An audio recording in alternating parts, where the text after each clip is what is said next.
మొన్నటి వరకు మొంతా తుఫానుతో అల్లాడిన ఏపీకి మరో ముప్పు ముంచుకొస్తోంది. ఇవాళ బంగాళాఖాతంలో మరో అల్పపీడనం ఏర్పడనుంది.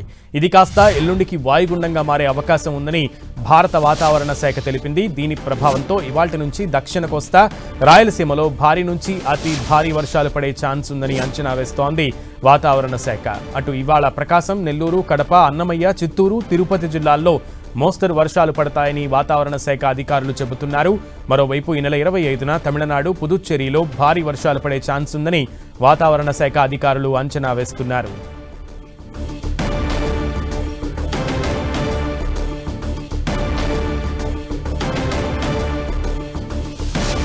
రైట్, ఏపీకి మరొక వానగండం అయితే పొంచి ఉంది. ముఖ్యంగా దక్షిణ రాయలసీమ ప్రాంతంలో భారీగా వర్షాలు కురిసేటువంటి అవకాశం ఉన్నట్లుగా వాతావరణ శాఖ హెచ్చరికలు జారీ చేసింది. ఇప్పటికే కడప జిల్లా వ్యాప్తంగా కూడా భారీగా వర్షాలు పడుతున్నాయి. నిన్న మొన్న కూడా నెల్లూరు, చిత్తూరు జిల్లాల్లో భారీ వర్షపాతం నమోదైనటువంటి పరిస్థితి ఉంది. ఈ నేపథ్యంలో బంగాళాఖాతంలో ఈ రోజు మరో అల్పపీడనం ఏర్పడే అవకాశం ఉంది. అది 2 రోజుల తర్వాత వాయుగుండంగా బలపడేటువంటి అవకాశం ఉన్న నేపథ్యంలో ప్రకాశం, నెల్లూరు, కడప, అన్నమయ్య జిల్లాలకు హెచ్చరికలు అయితే జారీ చేసింది.